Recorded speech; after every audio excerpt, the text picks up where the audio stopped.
چێشتی مجێور ژیاننامەی خۆنووسی هەژار زنجیرەی چوارەم ناو فەقێ وا دیارە بەشی قوتابخانە چوونم بەسەر چوو بردیانمە حوجرەی مزگەوتی هەباساغا کە ببمە فەقێ مامۆستاکی منیان پێسپارد یەکێ بەرزە باڵای ڕیشپانی موڕەش و چاوزەق و لوودبەرانی بوو کە بە مەلا سەعید دەشێتە منشور بوو یەکی تریش لایەوی دەخوێند یەکی تۆپەڵەی گردەبنەی چاوزەردی گوێ تەشکەبەرە بوو بە ناوی فەقێ باهیس بەر لە هەموو کارێک فێریان کردم کە چۆن ێوارانە بە ماڵانەوە بگەڕێم و هاوارکەم نانی فەقێ ڕەحمەتی خواتان لێبێ نانی گەڕەک بچنمەوە و بیهێنمە حوجرا بە چەند ڕۆژێک شەرمکردن و مینگەمینگ لەو سنحاتە جوانە ڕاهاتم بڕیار درا دەرسی گوڵستانی سەعدی بە سایە بخوێنم جا پاشان بگەڕێمەوە و بەماناوە پێم بڵێ قورعان خوێندنەکەشمەوە لە جێی خۆی دەبێ هەر خەتمی کەم و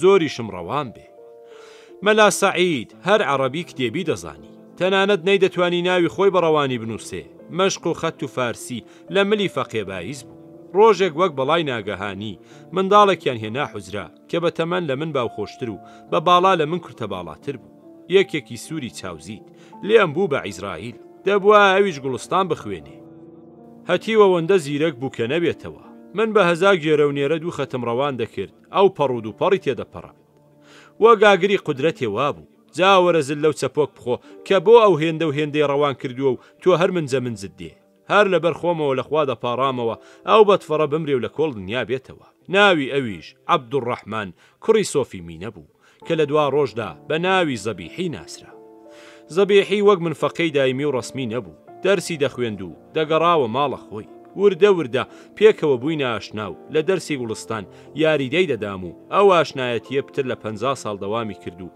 ئێستاش هەر دۆستمە تەواو نازانم چ ساڵێک بوو دەوڵەت فەرمانی دابوو جگە لە مەلاو فەقێ دەبێ هەموو کەس کڵاوی پەهلەوی لەسەر نیێ و مێزەر و زلی کوردی قەدەغەیە مەلاو فەقێش دەبێ قاقەزی حاکمی شاریان پێبێ کە لە کڵاو مەعافن ئەو حکومە بۆ پۆلیسی دەوڵەت بازارێکی زۆر بە قازانجی پێکێنا بوو هەر کەستی تۆڵە پشتێندێک بزگوڕە مێزەرێک بە قەد و سەریەوە بە یان پاتۆڵ و ڕانکی نێفەک شۆڕی کوردانەی بواە بە دار و قامسی بەردەبوونێک گیانی و بەبێ بەرتیل ڕزگاربوونی چەتون بوو دەی خودایە مامۆستا مەلا سەعید و ئێمە چارەڕەش چ بکەین پاش مەقۆمەقۆیەکی زۆر قەرار درا بچینە خزمەت حاکم و قاقەز وەرگین مەلا عەلیەکی کوێری بانگدەری مزگەوتەکەش گوتی منیش دەگەڵتانە دێم من بارەک بێ پاش نوێژی نیوەڕۆیەکی گەرم مامۆستا و فەقێ بایز و مەلا عەلی کوێرە و من ملی ڕێمان گرت پرسیار ماڵی حاکممان دۆزیەوە بۆ نەچوینە ئیدارەکەی نازانم لە دەرگایەکی زەلامی گاڵەدراوماندا کەس بە دەنگمانەوە نەهات ناچار مەلا سەعید بە بەرد و مەلا کوێرە بە عەساکەی دەستی وەرگەڕانە کوتانی دەرگا تۆ مەزەم دەرگای پشتەوەیە و بەسەر تەویلەدا دەکرێتەوە و کەس لەوێوە ناسێتە ماڵی حاکم ئاخری بەو درنگ و هۆڕی بەرد و عەسایە حاکم لە غڕابی خەو ڕادەپەڕێ و شێتانە بە پیژامەوە ڕادەکە بزانێ لەم جەنگەی گەرمایەدا چ قەوماوە دەرگا کرایەوە کابرایەکی زرتە زەلامی سورهۆڵ دەتگوت بەرازی دابەستراوە دەرکەی کردەوە و بە فارسی گوتی چیتان دەوێ من لە دیتنی حاکمەوەندە ترسام دەلەرزیم ئیتر نەمزانی ئەو سێ فارسی نەزانە چۆنیان وەرامدایەوە هەر هێندە دەزانم حاکم بەک بە هەموو هێزی خۆی نەڕاندی بڕۆن لە بەرچاوم گوم بن دەرگای تەق بەسەر یەک دادایەوە و گاڵەیدا و ئێمە دەست لە گونان درێژتر لە پشت دەرگا ماینەوە ئیتر جوێنی سێخۆڵی و تەپەتەپی چوارخۆڵی دەستی پێکرد و لۆژ بەرەو مزگەوت پەل بووینەوە مامۆستا مەلا سەعید تەواو تەم دایگرت بوو دەیگوت جەحەندەم کە دەری کردوین بە قوونی بابیەوە بەڵام لەوە تا چاوم بەو کافرە کەوتووە قەساوەت دڵی داگرتووە هەردوو عایبن لێوانی دەخوێند و قرپی بەڕێدەکرد کە قەساوەت بەرهەڵدایکە نەخێر قەساوەت وای نەگرت بوو بە قرپ و ورتەی بن لێو لە دڵی دەرپەڕێ چار هەر ئەوەیە لەم شارە بڕۆین و بچینە خانەقای شەرەفکەن تا قەساوەتی کافر تەفر و تونابێ وا دیار کەوت کە حاکم لە داستان نووسیندا دەستێکی باڵای هەبووە لەو ڕۆژەوە کە ئێمە چوو بووینە خزمەتی و دەری کرد بووین بۆ هەموو کەسێکی کە چوو بوونە لای گێڕابەوە کوڕە زۆر سەیر بوو من لە کاری ئیدارە ماندوو لە ماڵ نێوە ڕۆژم خواردووە و نووسوم بە گرم و هۆڕی دەرگای پشتەوەی ماڵ لە خەو ڕاپەڕی و لام وا بوو خانە بەگیر کراوە بە هەزار ترس و لەرز و دڵەتە پێ دەرگام کردووەتەوە چ ببینم یەکی درێژی ڕیژگەزی تۆپنەیەکی گردەڵای قوت کوێرێک بە عەساوە منداڵێکی سەر بێشکە هاتون نێڵم کڵاویان لەسەر نێن قەت بە عومرم دیمەنیەوەندە سەیرم نەدیوە و قەت بە عومرم هێندەش نەترساو. بابم زۆری کەیف هات کە دەگەڵیان پچمە خانەقا کە شوێنێکی پیرۆزە و خوێندنی ئەوێ بەرەکەتی هەیە. بوقچە و پرێسکە پێچرایەوە و هێلکەی کوڵاو و نان ئامادە کرا و بەرە بەیانێک بەرەو خانەقا لە شار دەرچووی. لە خانەقا لە حوجرەیەکی تەنگی 2 میتر لە 2 میتردا دامەزراین و خوێندن دەستی پێکردەوە. لە گوڵستانەوە چوو بوومە بوستان و ئەوجا دەرسی عارەبی لە تەسریفی زەنجانی و عەوامیل ڕا بەرەو نموزەج و حەمدیە ڕۆیشت. هەر دەرسێکم دەخوێند دەبوو لە بەریکەم بەڵام ئاخۆ تێدەگەیشتم باسی چی دەکەن نەخودای تۆ شاهیدە هەر تەقەم لە سەریەوە دەهات و لام وابوو برێشکە دەخۆت. جارێ بابزانین ئەو خانەقایە کە چەند جار ناوم بردووە چییە و چۆن دامەزراوە و ئەو ڕۆژەی کە من دیتومە لە چ بارێکدا بووە. یوسف ناوێک کوڕی وەرزێرەکی خەڵکی قەشان و ماوەتی شارباژێری کوردستانی بەردەستی عوسمانی ئەو ساو عێراقی ئێستا چۆتە خوێندن بۆتە فەقێ بۆتە مەلاو ئیجازەی وەرگرتووە خۆی گەیاندۆتە تەوێڵە و لای شێخ عوسمان سیراجەدین بۆتە مرید و پلە پلە سەر کەوتووە تا کراوەتە خەلیفە و هاتۆتە بورهان کە گوندێکە لە مەڵبەندی موکریان. مریدی پەیدا کردوون زەوی لە ئاغا قەبەڵ کردووە و بە مریدانی ڕەنێو هێناوە و لە نانی ڕەنجی شانی مریدان میوانداری مریدانی لاوەکی کردووە و پوڵ و دیاری وەرنەگرتووە. داوای کەشف و کەراماتی نەبووە هەموو شتێکی حەواڵە بە کتێبی شەرع کردووە و لە شەرع بە موکلا نەبووە. مەلایانی وڵات بە دڵ و داو هەموویان عاشقی ئەو کارەی بوون و بوونەتە مریدی. خەڵکی ڕەمەکێش بە شوێن مەلایاندا هروژمیان هێناوە جووتێر و وەرزێری بە خێری خوا ڕۆژ بە ڕۆژ زێدە بوون و دارایی تەکیا پەرەی گرتووە.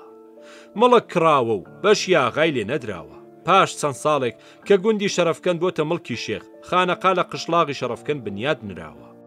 جگە لە سۆفی تەرکە دنیا فەقێ و مەلای زۆریشی لێ کۆبووەتەوە کە شێخیش لە ساڵی 1328 کۆچی مانگیدا مردووە. دام و دەستگای خانەقا تێک نەچووە و نانی میوان و دانیشتوان لە مەوقوفخانەی خانەقا دابین دەکرێ و سۆفیلکەی تەرکە دنیاش کاروبار بەڕێوە دەبن. گەورەی خانەقا شێخ محەممەدی کوڕی شێخا کە مەلایەکی زۆر بەناوبانگە و داوای شێخایەتی ناکا دەرسی فەقێ دەڵێتەوە و فتوای شەرعی دەردەکا. دەڵێن دە پێشدا ئەو مرید و سۆفیانەی تەرکی دنیایان داوە و خۆیان دە قەبەڵ خوددا کردووە و خزمەتی شێخ و خانەقا لە مل بووە زۆر بوون. بەڵام ئەو ڕۆژانە کە من خانەقام ناسی ئەو جۆرە تەرکە دنیایانە کەم ببوون و وەک ڕەچەڵاکی فیلی مامود لە دوابڕاندا بوون. دەڵێن جارێک شکاکێک کە هاتووە و سۆفی ڕەبەنی خانەقای دیتون تووشی دێرێکی مەسیحیان بووە کە پڕ لە کیژی خۆدا قەبەڵ خوددا کردووی بێمێردا کە توێشتیری عیسا پێغەمبەریان پێ دەڵێن. چۆتە بەردەرکی دێر و گوتوویە هێندێک نێری محەممەد پێغەمبەر لە خانەقا هەن باو توێشتیرانە خۆ لەوان چاپ بکەن. عەزیزی ڕابیە شەل دز بوو بەر لە نوێژی شێوان نزیکەی سەعاتێک دەخەوت دەیگوت کەمێک خەوی پاش ڕۆژاوە خەوی شەوم دەپەڕێنێ و تا بەیانی خەوم نایە و بۆ جزیەکەم بەکارە. زۆرم لەو قسە بەهرە وەرگرت کە نووسینی شەوم هەبا ئەو کارەم دەکرد. شێخ محەممەد ناوێکی فەرعی بۆ هەموو کەس دەدیتەوە بە منی دەگوت جوجەڵا. مەلا حەمەدەمین ناوێکی ناو نابوو فەریکەکەر سەرزەلامێکی لوتگڕوێ بوو. گاڵتەی خەڵکی خانەقا لەسەر ئەو بوو خۆی دەیگوت خوددا خەڵکی دروست کردووە کە ماندوو ببن هێندێکی هەر بۆیە دروست کردوون ماندووەکان بحەسێننەوە و پێیان پێ بکەنن. زۆر چیرۆکی سەیری هەن خەونێکی ژێراوە کە پێغەمبەر هاتووەتە خەونی و فەرموویە مەلا تا ماوی دەحاڵی حەیات دابا. ئەوانەی لە بیرم ماون مام جەعفەر و محەممەدیار تورکی کوێرە سونی مەلا ڕەسووی سوڵتانی مەلا حوسێنی کاکی مەلازادە حاجی مام حوسێنی مانگوڕ کاکی شێخەڵی شێخی شامی سەید ڕەشیدی شاعیر و زانای بەناوبانگ و چەند کەسێکی تری وابوو. قەلە و قوتە و تەمبەڵ و تەوەزەلی نانخۆری بۆرە پیاگیش هەتا بێژی فریە بوون کە نان و دۆی خانەقایان دەخوارد و قاچیان بە دیوار هەڵدەپەسارد و بێکار ڕایان دەبوارد. بە قەولی مام هێمن خانەقا وەک کەشتی نوح وابوو هەرچی بدویستا تێیدا بوو. شێخی شامی ناوی مەلا مستەفا سابڵاغی بوو. تەرکە دنیا لە حوجرەکەیە دەژیا لەوە تا مەهدینامەی ئیبن الحازی خوێندبووە حەزی دەکرد چاوی بە محەممەدی مەهدی بکەوێ. ڕۆژێک لاوێکی ئەسمەری لوسی چاوگەورە کە خاڵێکی لەسەر ڕوومەتە داعوەتی دەکا بۆ حوجرا. لاو دەڵێ من سەیدمو ناوم محەممەدە، تامەلا دەسێتە دەستنوێژگرتن و دێتەوە هاتی و نەماوە، پەل دەبێ و پرسیار دەکا دەڵێن نەماندیوە، خەیاڵ دەکا کام کوڕە لوسا یەقین محەممەدی مەهدی بووە. دیارە لە شام زهور دەکا با بچمە پێ و شوێنیەوە، کەلوپەلی هەڕاز کرد و ڕۆیشت. پاش 2 مانگ هاتەوە، گوتی چوم تا سلەیمانی، لەوێ وەگەیمە کەرکووک و مەخاریجم نەما، بوومە میوانی خانەقای سەید ئەحمەد. لە جوابی لە چیدەگەڕەی سەید داگوتم دەسمە شام بۆ دیتنی مەهدی. سەید گوتی وا دیارە زۆر ساویلکەی، تۆ پەساپۆرتی عێراق و سووریاد نییە، دەتگرن پارەشت نییە. ناچار پەشیمانی کردمەوە، پارەی سەفەری دامێ هاتوومەوە. لەو ساوە شێخ محەممەد ناوی لێنا شێخی شامی، خوا بتحەسێنێتەوە خانەقا و تەمبەڵ بازاڕە بوو کە هەموو منداڵێک لە خوای دەوێ. منداڵانی ماڵی شێخ جگە لە بەدفەڕی و تووشی فێری هیچ نەکرابوو، کاریان هەر دزی باغ و شەڕ و کێشە بە مەردم فرۆشتن و ژیانی گەلایی بوو. لە خانەقا دەگەڵ هاوتەمەنێکی خۆمدا بوومە ئاشنا، ناوی حەمەدەمینی کوڕی شەیخولیسلام و پورزای منداڵە شێخەکان بوو. ئەویش دەبووە بۆ بەرەکەت دەرز لای مامۆستا مەلا سەعید بخوێنێ و لە ماڵی شێخ بشی. نازانم مەو زیرەکتر بوو یا من، بەڵام ئەوەندەی دەزانم لە دەبەنگی و هیچ فێر نەبووندا درۆزنیش فەرقی نەدەکردی. هەردووکمان وەک یەکدارکاری دەکراین و بە قەد یەک بەرز نێو دەدراین. تەنیا فەرقێکمان کە هەبوو ئەو بۆ نەکبەتی شێعری دەگوت و خۆی لە من بە هونەرمەندتر دەزانی. بەڵام شێعری چۆن یاخوا بە نەسیبی دوژمنانت بێ، من لە بەغیلیان گاڵتەم بە شێعرەکانی دەکرد. ئاخری هەروازی نەهێنا و لە دوا ڕۆژدا بوو بە شاعیرێکی هەرە بەرزوو، ناوی هێ من ناوبانگی کرد. کاری هەرە گرینگمان ڕاوەد و پشک دزی باغان مریشک دزین لە ماڵە شێخان و هەزار بەدفەڕی و کاری نالەباری دیکە بوو. جارێکیان کە بۆ سەردان هاتبوومەوە ماڵ مەلایەکی جحێڵ میوانمان بوو، لە ترسی سەربازی لە لای ئێمە خۆی شارد بووە. بابم بەهۆی دۆستانی حولی بۆدا پێناسەکەیان بۆ گۆڕی و لە سەربازی خۆی دزیەوە. لە بەرامبەر ئەو چاکەیەدا بە بابمی گوت عەبدوڕەحمان بدە دەست من پێی بخوێنم. ئەو بۆ خۆشی کە ناوی سەید محەممەد بوو مستەعید بوو، دەرسی لای مەلای گەورە دەخوێت. دەگەڵ ئەو چوومە پەسوێ کە بنکەی قەرەنیاغای مامەش بوو، مەدرسەی فەقێیانی لێبوو. قەرەنیاغا ئاشنای نزیکی باوکم بوو کە بیستبووی منیان هێناوەتە گوندی ئەو، فەرمانی داکەشەوانە لە قەڵاب و بە ڕۆژ لە ناو فەقێ. ئەو زستانە هەرچەندە زۆرم لەبەرگران بوو، دەگەڵ کوڕانی ماڵی ئاغای ژیام و دەبوو بە پێی ڕێشوێنی ماڵی ئاغا ببزوومەوە. قەرەنیاغا بەڕاستی شتێکی سەیر بوو، کۆنە پیاوێکی زۆر شەڕ و شۆڕدی توی هەڵکەوتە و بە دەردی کوردگوتەنی گورگی باراندی تو بوو. ئاغایەکی زۆر بە هەیبەت و بەسام بوو، زۆر کەم دوێن بوو. ئێواران کە دەهاتەوە دیوەخان لە لای سەر و ڕۆ دەنیشت، تا شەو شەق دەبوو وەک هەیکەلی بوودا متتەقی لێ دەرنەدەهات. تەزبیحەکەی هەڵدەسۆڕاند و لە بن لێوانەوە دەگەڵ خۆی دەدوا و جارجارە پێدەکەنی و جاری وا بوو ڕووی گرژ دەکرد. وا دیار بوو کاوێژی تەمەنی پڕ لە هەورازون شێوی خۆی دەکردەوە. بەڵام ئێمەی بەدبەخت چی؟ 2 کوڕی و 2 نەوەی و من بە گوێرەی تەمەن لە سوچێکی خواروی ئۆدە بەڕیز لەسەر چۆکدا دەنیشتی. من دەکەوتمە ناوەڕاست، هەر کە زورتەی لەبەر بەهاتایە لێدان و تێ هەڵدانی نۆکەران ئامادە بوو. منداڵوەرە و خۆت ڕاگرە، پتر لە 6 سەعات لەسەر چۆک مەجوڵێ، ورتەد نەیە وەڕەزیش مەبە، ڕێگەی چوونە دەرەوەش نەبێ.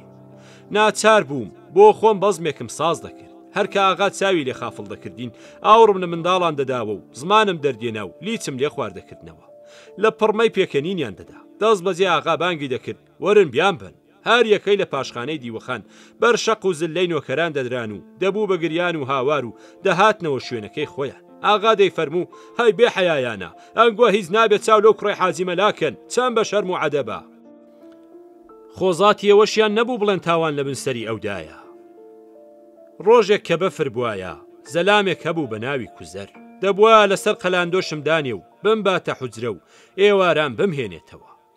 پاش ماوەیەک لەو ژیانی ئاغایەتیەش ڕزگارم بوو، هەر لە حوجرە بە سوختەیی دەژیام و دەرسم لای مەلا سەید محەممەد دەخوێت. مامۆستاکەم کە لە سای پێناسگۆڕینەوە 3 نازناوی داشاغلوجی و ڕەبانی و حەمیدی هەبوو، کابرایەکی ڕۆشنبیری خەڵکی زەمانی خۆی بوو. هادەزمومی دیتی هیچ فێر نەکراو، هەر وەک تووتیشتم لەبەر کردووە و مانای نازانم.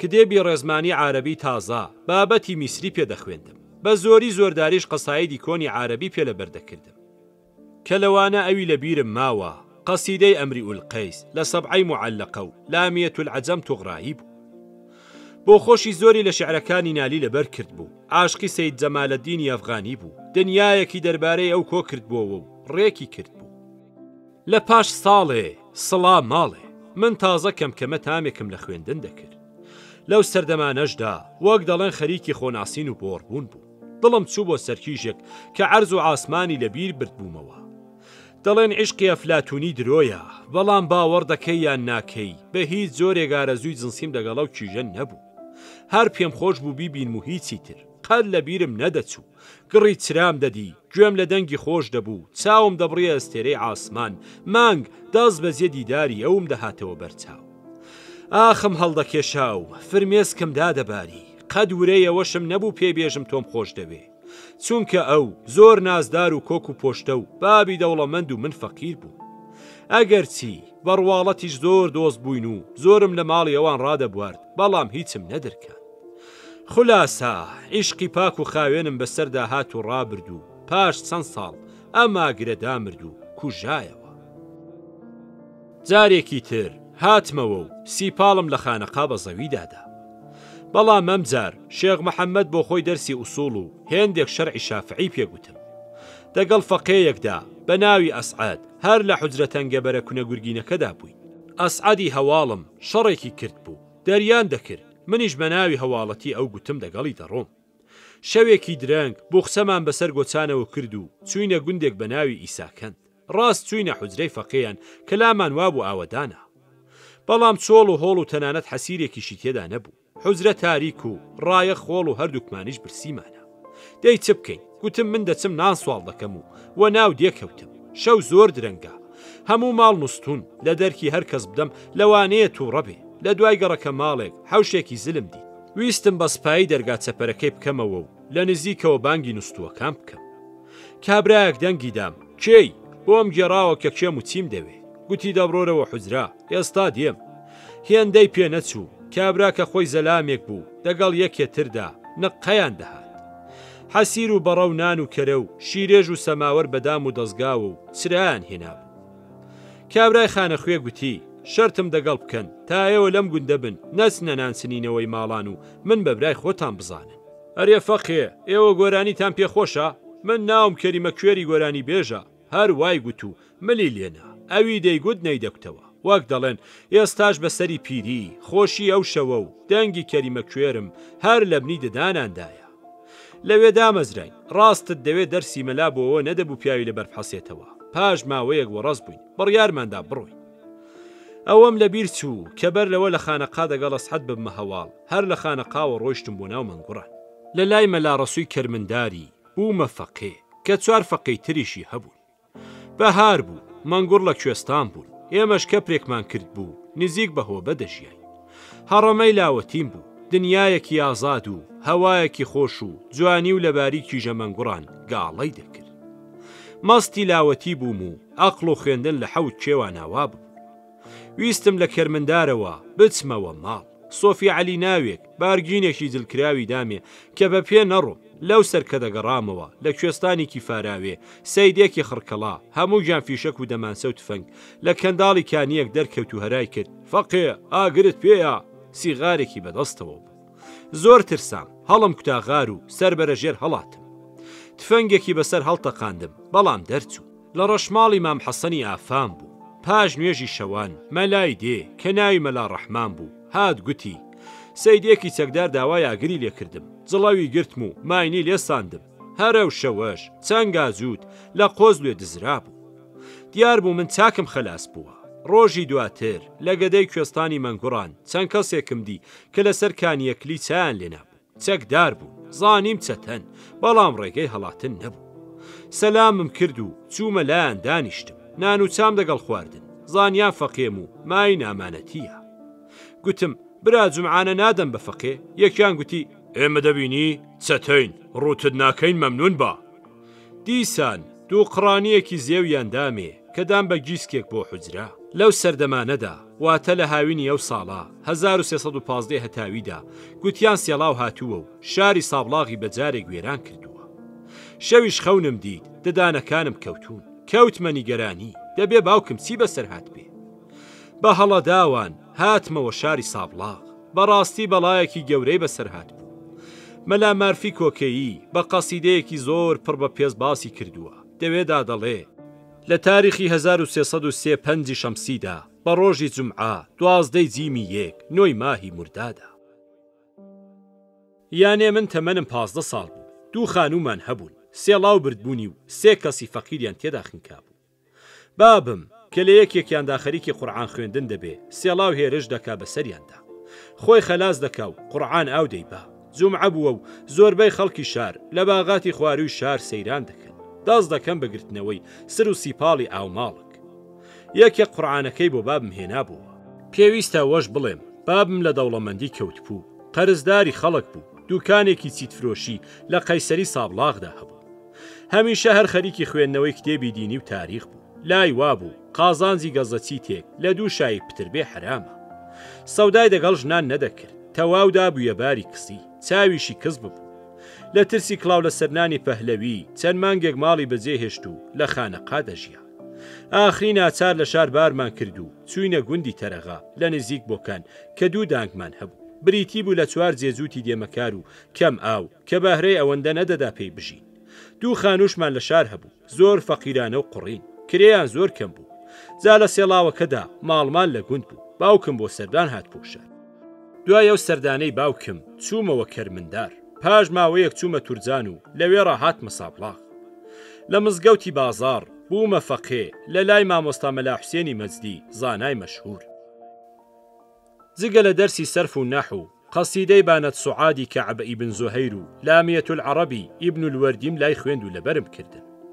لە هەمان کاتدا مەلا سەید محەممەدی مامۆستای پێشوم و یەکێک لە ماڵە شێخەکانی بیارە بە ناوی شێخ مەحسووم لە مزگەوتی بازار لای مەلا حوسێنیان دەخوێند و من لای هەردووکیانم دەخوێن کە شێخ زۆر نەزان و سەید محەممەد زۆر زانا بوو. شێخ کوڕەجەحێڵێکی ئامۆزای خۆی لەگەڵ بوو بە ناوی شێخ نەسرەدین کە بەڕواڵەت دیندار و شەرمێون بوو بووە فەقێ لای شێخ مەحسووم. ئەو نەسرەدینە کوڕی شێخ کامیل بوو کە لە وڵاتی تالش بوو بۆ شێخێکی سەر بە ماڵی زۆر منبارەک کە لە دواییدا باسییان دەکەمەوە چ بوون. دیسان چوومەوە خانەقا. لەم جارەی دواییمدا دەگەڵ کچێکی شێخ محەممەد کە ناوی فاتم بوو دڵمان لێک چوو بوو. براکانی ڕازی نەبوون خوشکیان بدەم بە بەسکەمەلایەکی کە ناغایەکی دەوڵەمەندە و نەکوڕی بازرگانی شارە تا لێی میوان بن و بەهرەیەکیان پێ بکە. بابیشم کە ئەوەی بیست بوو تەواو تووڕە ببوو. من هەر ئاواتم ئەوەیە کوڕی من ببێتە مەلاو بە کەوای شۆڕەوە بیبینم کە 2 فەقەی لە دواوە دەڕۆن. ئەگەر کوڕی منە دەبێت لە خانەقا نەمێنێ و لە خزمەت شێخدا تووشی شەرمەزاریم نەکە. ئەو هەموو لالێک گیران و دەرەتان نەمانە زۆری کار لێکردم و خەم و پەژارە دایگرتم. جا کە دەگەڵ ئەسعەد ڕۆیشتم 2 نیشانەم بە تیرێ گەنگاوت. یەکێ ڕازیبوونی بابم و دوورکەوتنەوە لە یارێک کە بە هیچ بارێکدا دەستم پێ ڕاناگا و 2 هەم هەواڵەتی برادەرەکەم. دەگەڵ ئەسعەد لە ئیساکەندەوە چوینە وشتەپەی خوار بۆکان کە مەلا حەمەدەمینی حاجی مەلای تورجانی دەرس پێژی ئەوێ بوو. ئەو ساکە لە هەر کوێ ئەمنیەی دەوڵەت تووشی کەسێک بان زلی کوردی بە زلیان دەسووتاند و پوڵیان لێدەستان. فەقێ لە ترسان هەر بە شەو سەفەریان دەکرد. لای بەرەبەیان گەیشتینە وشتەپە کە 3 فەقەی تری لێ هەبوو. 3 شتەنگا و مامۆستامان دیت و داوای دامەزرانمان کرد. گوتی ئەسعەد کە برازامە بالێرە بێ و ئەو فەقەیەم مەبەستی من بوو ناوێ با بڕوە. زۆرم دڵ بە خۆم سووتا. مامۆستا گوتی بەڵام ئەم شەو میوانی من بەو سپەی بڕۆ. شەو لە ماڵی مامۆستا کەنانمان خوارد باس هاتە سەر لەغز و موعەمما. لێرەدا باو باوی من بوو لە موعەمما حەلکردندا لە هەواڵانم چێتر بوو. بەیانی مامۆستا فەرمووی تۆ شەر بمێنەوە، تۆ بە تەرح و دیدار زۆر گێژ و نازیرە کاتێ بەرچاو، بەڵام وا دیارە وەک دیار دەکەی وانی.